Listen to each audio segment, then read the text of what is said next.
There's only one way to watch Georgia Bulldogs football in 2025 with unreasonable anticipation, excitement, and yes, even wonder. We're going to talk about that and a lot more on this edition of the How About That Dogscast. It's talking season, but we are rapidly making our way toward silly season.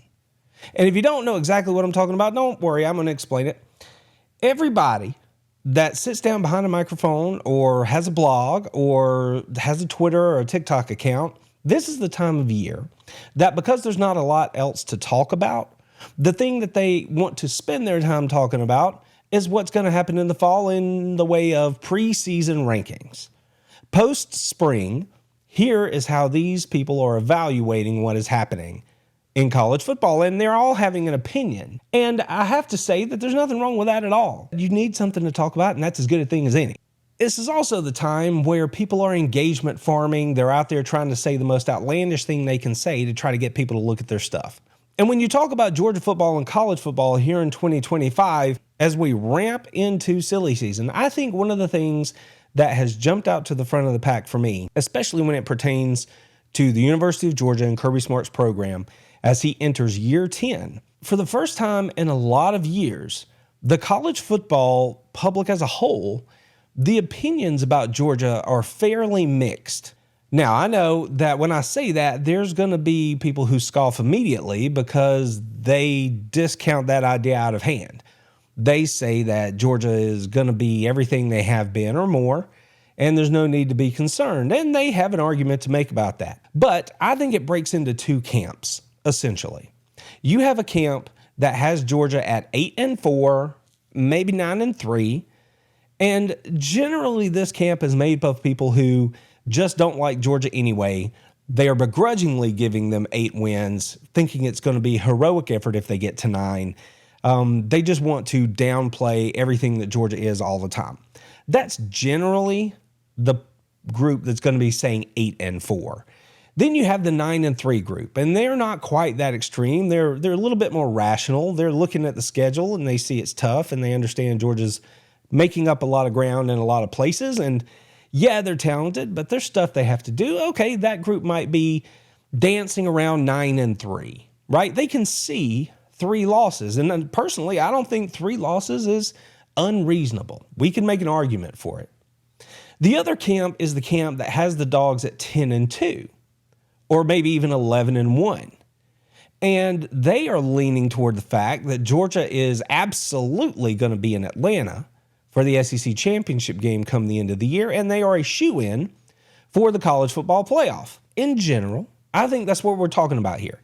The 8-4 group and the 11-1 group, right? The group that is sort of anti-Georgia, looking for a reason to sort of give them the short end of the stick. And then there's the group that is like, no, Georgia's everything all the time and Kirby can do no wrong. I think that's kind of how it shakes out when we're in silly season. It wasn't just the idea that these camps exist. I mean, college football is that way by nature. There are always people who are going to be saying, yeah, this is generally where I'm going to fall. Really good or, kind of average. And that's how they're going to make their arguments. But it's not just that. It's that as people have done these preseason rankings, these post-spring, pre-summer workout, certainly pre-fall camp rankings, well, let's be honest. You could take a bingo tumbler, put the top 10 to 15 teams in your mind in that bingo tumbler, give it a spin, dump it out on the table and let the ball settle where they may, and you would have just as much luck given the 2025 finish or preseason rankings as anybody who sits behind a microphone in any studio anywhere. Because the bottom line is, some of us might know something. Some of us might know more than others. But none of us know enough to be able to say with any certainty how this thing's going to go right now. Now, as we get closer to the season, that cone of certainty tightens. It's kind of like a hurricane, right? As it gets closer to impact, you can sort of narrow it down and figure out more and say with more certainty, this is how I think this is going to go. But right now, you really can't do that because in some instances, the rosters for some of these teams aren't even completely set. Yes, I know the portal windows have closed, But you've got players who were in this last recruiting cycle that haven't even gotten on campus for some of these teams yet. So none of us can say with any degree of certainty what's going to happen. So it's a good guess. Your guess is as good as anybody else's right now. So if you ever find yourself in an argument or a discussion with anyone about this topic as we get into the season, give them their grace, but make sure that they give you theirs, because none of us know right now. This is all just pure speculation. Now, some of us are fortunate enough to get to do this for a living, and we get to think on it maybe a little bit more seriously or a little bit more in depth than others do. Among that group, there are a few that have stood out this year as we begin to talk about what's going to happen to Kirby Smart and the Georgia Bulldogs here in 2025.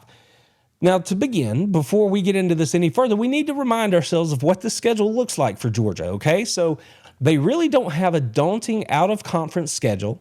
The toughest out-of-conference game is going to be in the Dome to end the season against Georgia Tech. That team is improving.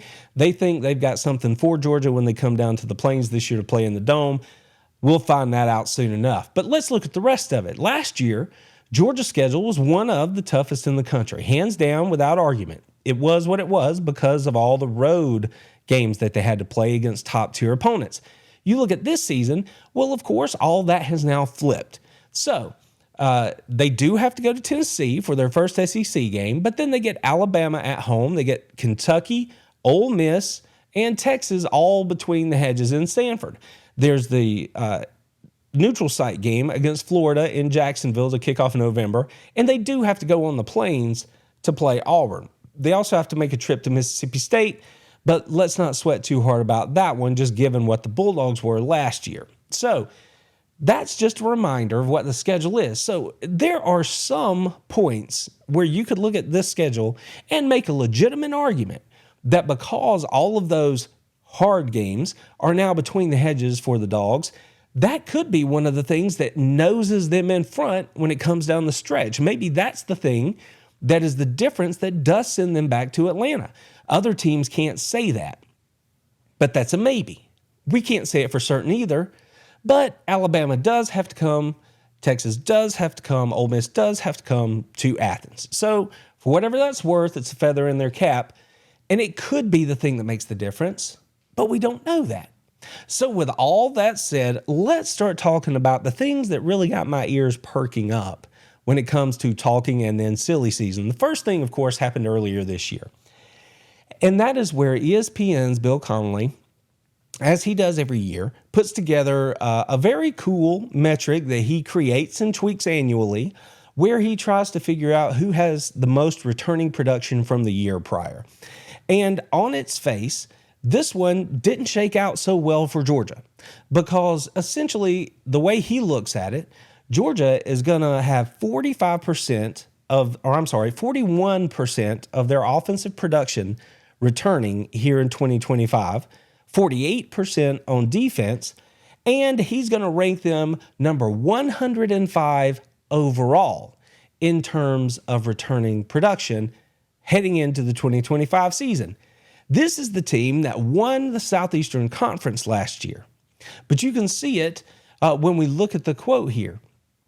ESPN named the Georgia Bulldogs as one of the college football teams most likely to regress in 2025. They lost a large number of key producers to the draft. 14 Bulldogs received NFL combine invitations, 17 declared for the draft overall following the 24 season. They have rebuilding to do in the trenches. They lost 7 of their 8 leading sack producers, 4 of its 5 starting offensive linemen, and they lost 2 of the nation's top 3 transfers in the portal. Bill Connelly ranks Georgia at 105. Georgia is one of the 8 teams Connelly has labeled as the most likely to regress. According to Connelly's metrics, the Dogs should take a step back. I have no issue with his assessment of what Georgia's lost or where they stand right now. That's what I've been talking about in a lot of ways. That's not the point. I wanted to share that information with you because we need to sort of have some perspective. This is also nebulous at this point in the season. How can we do that? Well, another team that is ranked very highly in a lot of people's preseason polls, but also was Georgia's competitor last year in the SEC for the conference title, the Texas Longhorns. When you look at what they are being talked about, how they're being touted as we head into the 2025 season, how does Georgia stack up against them? Well, let's just set the record straight real quick, because Texas, they're only returning 45% of last year's production on offense, 61% on defense, so they're doing a little bit better than Georgia. But overall, they rank 103rd in returning production. So returning production is not the end-all be-all of what your team's going to be in any upcoming year, but it does sort of give you a perspective on what you can expect and where your team might have to do some improving.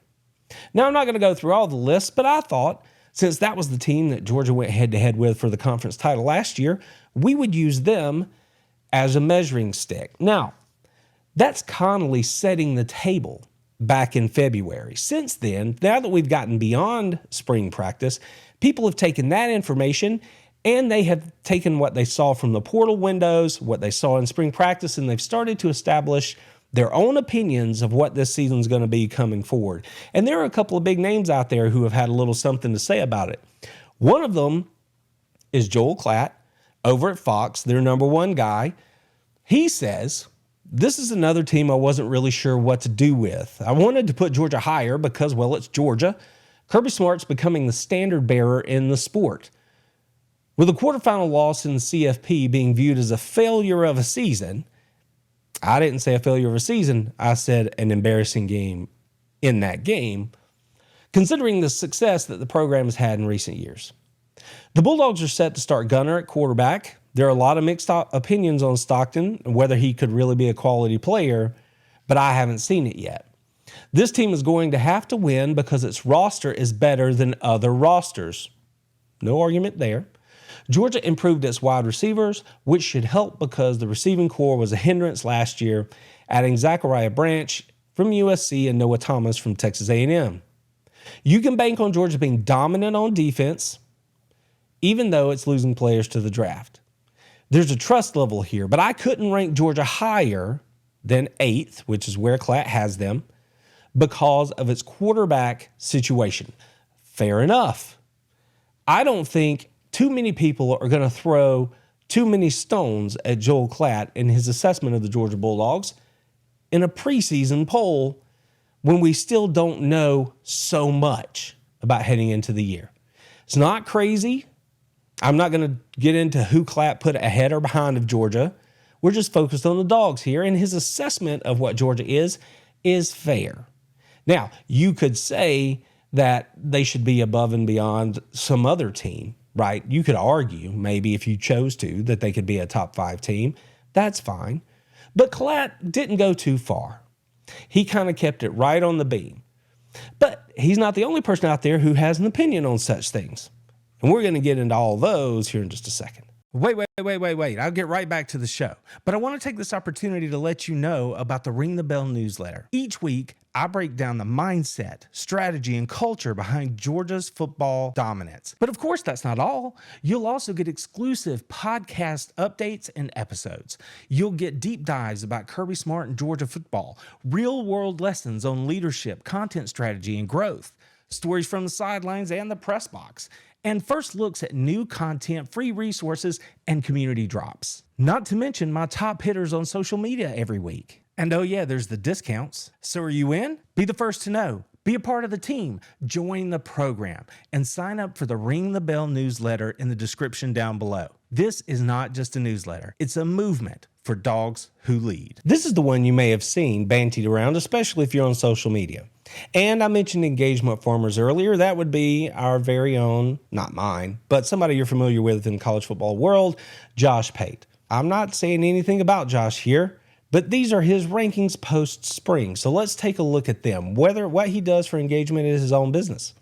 This is the one thing that he can put out every year that people who watch his show and want to interact with him on social media can now argue about from the middle of May until we get into fall camp. Good enough. Let's take a look. In his post-spring rankings, he has Georgia nowhere in the top 10. Now, I don't take exception to this, and I don't think that Josh Pate is telling you that Georgia is a bad football team.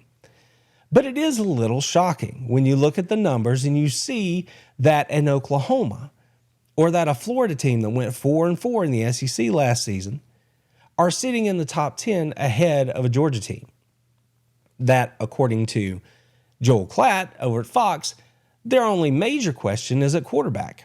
And even there, you know a little bit about him. So this is the kind of ranking that gets people talking by design.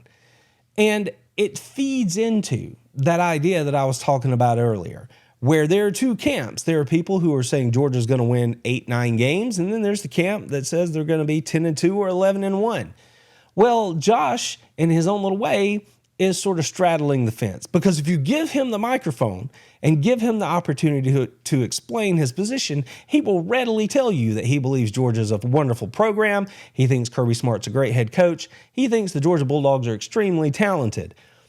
And the way that he gets here is that part of the way is that he's just comparing them to last year and saying, well, they won the conference last year. Do I think they can do that again? I don't think so, at least not today. And so that factors into the big pot that he stirs together to come up with his post-spring rankings, right? Based on defections and so on and so forth. So the one thing is for sure, the coaches will use this information the way any good coach would use any information, as motivation.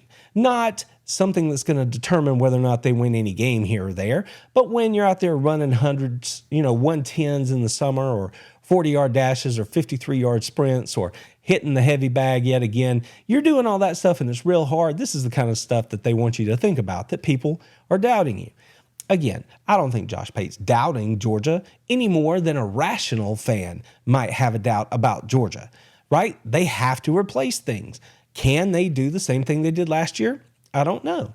But when you level set them against the rest of the conference and you understand that Texas is returning just about the same amount of production as the Georgia Bulldogs are, and yet Texas is also being listed on virtually everyone's lips as a favorite to win the conference, then you have to say, well, if that's how Texas is being mentioned, then Georgia has to be mentioned that way, right?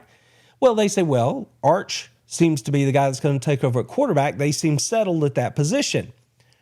Okay, well, if you don't want to give that benefit to Georgia, how about you say Georgia has had 9 consecutive top 3 recruiting classes, going back to Joel Klatt's mention earlier about the better roster, maybe that gives them the advantage.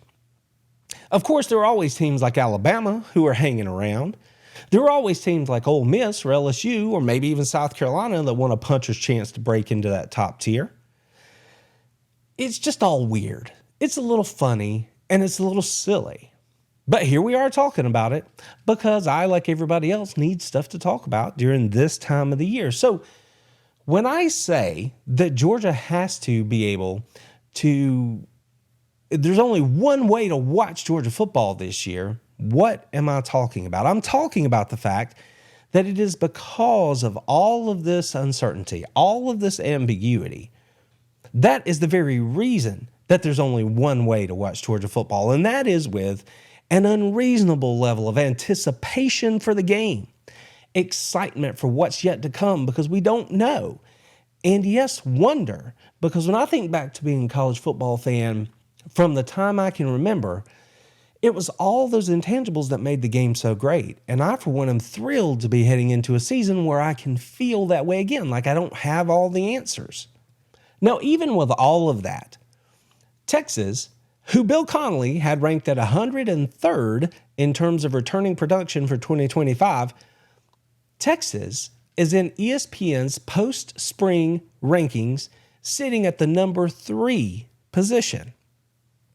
The reason that I might look at Texas rankings and at least feel more comfortable with them, I don't know that I could give them more weight, but at least personally I can feel more comfortable with them, is because of where they put Georgia. They had Georgia as a top 5 team, which sort of give deference to the fact that the roster in Athens is really good. It gives deference to the fact that in a down season, they still won the SEC because of the culture of the program, and they still made the college football playoff. Yes, they have some questions coming into the season, but when you take those other things into account and you see that they put Texas at number 3, who you give them the advantage of maybe having a more known quantity at starting quarterback, and you give them, a baseline roster of being one of the best in the country. And then you consider they are returning about the same as Georgia. If you're going to put Texas at number 3, then you essentially have to parse it out the way I just did, and it makes sense in my brain. And Mark Schlabach knows a little something about it, and he's the one who did these rankings. He has Georgia at 4. So I'm not saying these are correct. I'm saying that when it comes down to how I personally feel and would view the teams being involved here, I would say, okay, that makes sense. Now, you could have had Texas at 6 and Georgia at 7, or maybe flip-flop those and had Georgia at 6 and Texas at 7, and I still would have said the same thing. It's not about the ranking. It's just about, if you're parsing it out, how are you going to weigh the things that you're looking at? What are you weighing? And if you're going to say one thing is this way, then be consistent and sort of tie it all together. That's what Schlabach has done, because he has the Dogs sitting there as a post-spring number 4 team in the country. Now, of course, all of this can change. None of this is their official preseason rankings. None of that, right? So all of this can be reevaluated once we start to get into the summer, once you start to hear things out of camp, all those sorts of things. But that's what makes this talking season. That's what makes it silly season. And that is why I say yet again that the only way to watch Georgia football in 2025 is to clean the slate. Let go of all of the expectation and assumption that you have around this team. Because one thing is for certain, there is going to be a lot of churn as we move into the season. We know Georgia's talented, but we also know that the schedule is what the schedule is. We know that Georgia should be able to compete, but yeah, they have questions. Well, the good news is everybody else also has questions. So the teams that Georgia would be competing with, maybe the intangibles are what makes the difference at the end of the day. This is where I think the only way to look at it is, again, remove your expectation, because that's where your disappointment, your frustration comes from, is the expectation. And I said here just a couple of weeks ago, the expectation that we should have, and that I'm confident in saying I have this year, is that Georgia, because of what they do the rest of the year, recruiting, program building, all of those things, the culture in Athens, that's the reason that I think Georgia's in position to compete here in 2025. They should compete in 2025. They should be in the conversation for the conference title. They should be in the conversation for the college football playoff. That's all I'm asking. I trust the head coach in Athens. I trust the players. I trust the program superstructure to do the rest of the work to lift them up and put them in a position to actually follow through and achieve on those things. So my personal expectation is a baseline expectation.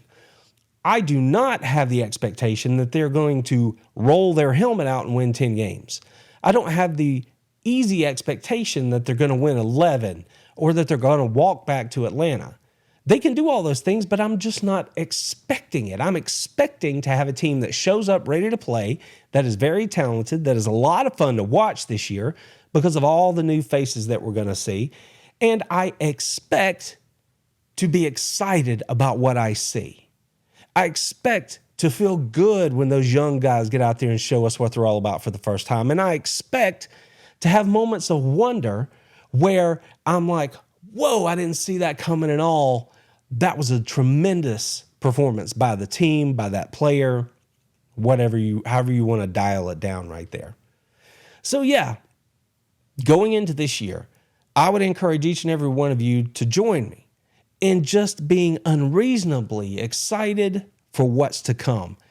Unreasonably excited about seeing all the new faces that we're going to see out there. And even open yourself up, shake off the callous that sometimes comes with age and being a veteran fan of any team. Resist that urge to be bitter and jaded and open yourself up to a little bit of wonder about what this team could be. Because if you approach it from that angle, and then the Dogs win their way through the season, make their way back to Atlanta, think about how much sweeter that trip down the road is going to be. If they win it, think about how much sweeter that victory is going to be to claim yet another conference crown. And if they get back to the college football playoff, think about how much sweeter that journey is going to be, regardless of who they face in the playoff. That's how I'm going to choose to watch the season. That's the only way I'm going to choose to watch it. I'm not going to preemptively rob myself of the enjoyment that this team seems like it's going to bring us. I expect the baseline expectation to be there.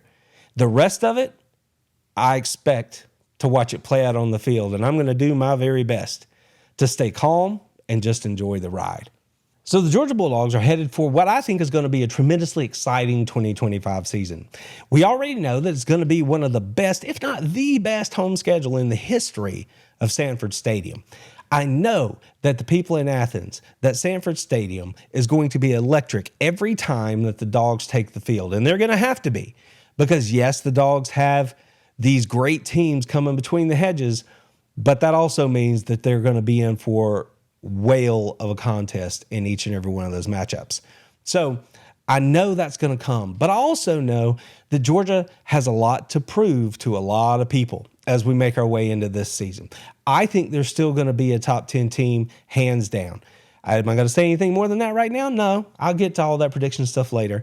But I do believe that they are a top 10 team. But I also believe that the field is wide open. There is no truly dominant team heading into 2025. Georgia could be that team. They could grow and become that team. But today, I don't think you can point to any team and say that. When you've got teams like Clemson, Penn State, Arizona State, Illinois, Florida, Oklahoma being mentioned in the top 10 or in that range, I think that in and of itself tells you that there's not one team out there that everybody's pointing to. For years, it was Alabama. In a couple of instances, it's been Ohio State or it's been Georgia. This year, I don't see it. That is why I'm choosing to head into this season to watch the Georgia Bulldogs play in the only way that I think you can watch them play this year. And that is with an unreasonable level of excitement and, yes, even wonder. I think if we go into it with an open heart like that and an anticipation of what the season could be, whether they win it all or whether they don't even make it back to Atlanta, we are going to be there for every play. We're going to feel it. And it's going to remind us every Saturday of exactly why we love college football and specifically our Georgia Bulldogs. Go Dogs! Told them, how about them fucking dogs? That's what I told them.